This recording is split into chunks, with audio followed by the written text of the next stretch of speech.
मैं संजय जी को लेने के लिए अपने कई साथियों के साथ, दुर्गेश पाठक जी थे, संजीव भाई थे, हमारे कई और विनय भाई थे, बहुत सारे साथी थे,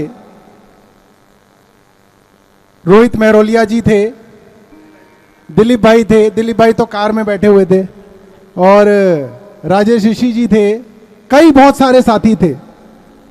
तो जब हम इंतजार कर रहे थे संजय जी का कि वो निकलेंगे निकलेंगे निकलेंगे, तो एक दो पत्रकार आ गए। पत्रकारों ने बोला कि सर हमने सुना है संजय सिंह जी को छोड़ तो रहे हैं मगर इंजेक्शन लगा के छोड़ेंगे। मैंने कहा क्या मतलब? कह रहे सर संजय सिंह आएंगे तो जरूर मगर बोलेंगे नहीं। तो मैं तो, हमारे दिल की धड़कन वहीं की वहीं रुक गई। थोड़ा सा हमें सदमा लगा, मगर फिर हमने सोचा कि ऐसा इंजेक्शन बना नहीं जो संजय सिंह को चुप करा सके, और हमने सोचा नहीं, एक दो दिन का इंतजार करते हैं, देखते हैं क्या होता है। मगर संजय जी ने एक दिन का इंतजार भी नहीं करने दिया। तिहाड़ से निकलते ही कार के ऊपर,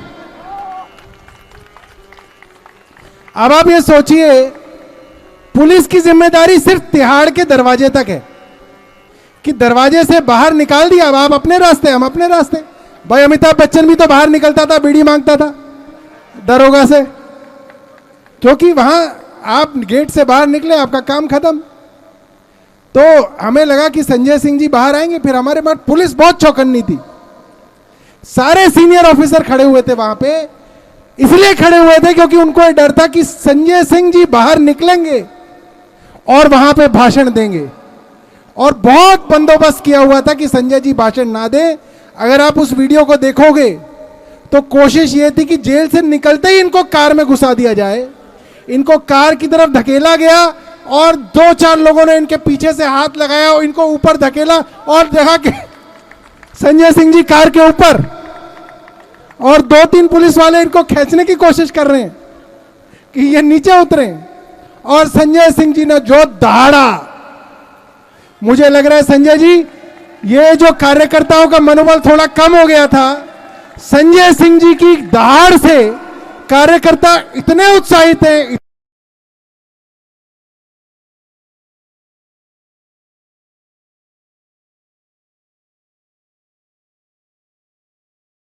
ये नेता हैं, कुछ बड़े नेता हैं, वो एक ही बात बोलते थे।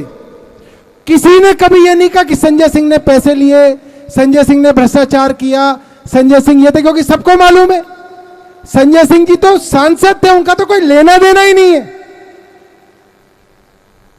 सब लोग ये कहते थे बोलता बहुत था ना, हर आदमी। अब आप बताओ, सब बोलते थे ना बात, हाथ उठा के बताओ, सारे के सारे भाजपाई सब यही कहते थे, देख लिया बहुत बोलता था, हमने अंदर दे दिया। सब बोलते थे इसीलिए अंदर किया। अब उन्होंने ये सोच के इनको अंदर किया था कि ये एक बार अंदर चले गए तो बाहर आके बोलेंगे म्याऊ म्याऊ, मगर ऐसा हुआ नहीं। आतिशी बता रही है इंजेक्शन गलत लगा दिया। मैं अपनी बीवी को बता रहा था संजय जी के विषय में। संजय जी, बात बता दूं, एक दो बात आपकी जेल की, अब वो प्राइवेट बातें हैं। देखिए, मैं बता रहा था अपने घर पे कि भाई संजय जी ने एक बात बड़ी मजेदार बताई। बोले क्या?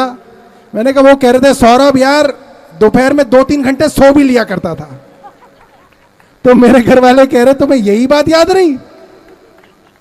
तो आप सोचिए, संजय सिंह जी के घर अगर आप गए हो, तो संजय जी के घर में अगर आप घुसेंगे तो 30-40 कार्यकर्ता बाहर बैठे होते हैं।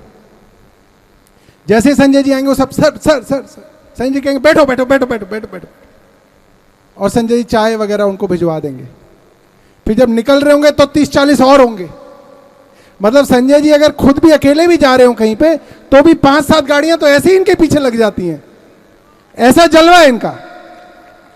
तो संजय जी को 1 मिनट टाइम नहीं मिलता।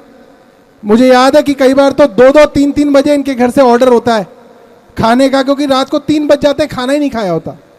3 बजे सोते हैं, सुबह 9 बजे उठते हैं, 8 बजे उठते हैं। तो ऐसे में धन्यवाद मोदी जी का कि उन्होंने इनको आराम के लिए 6 महीने दिए। थोड़ा स्वास्थ्य लाभ लेके संजय सिंह जी आए हैं,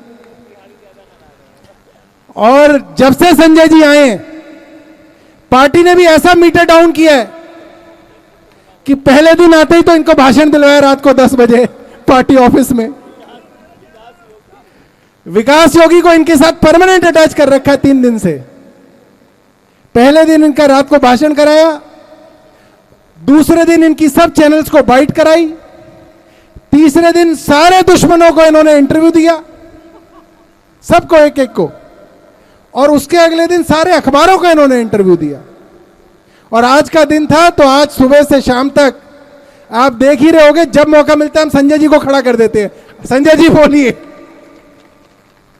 तो मैं ये समझता हूं कि आज जो माहौल यहां जंतर मंतर पे बना है, बहुत सारे साथी मुझे पीछे भी ये कह रहे थे, 2011-2012 के माहौल की याद आ गई सबको।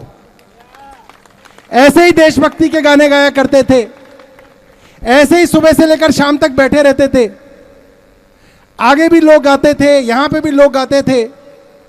और मुझे लगता है कि यही चीज ऐसी है जो हमारी पार्टी को सबसे ज्यादा शक्ति देती है कि सड़क पे आके लड़ाई लड़े हम लोग।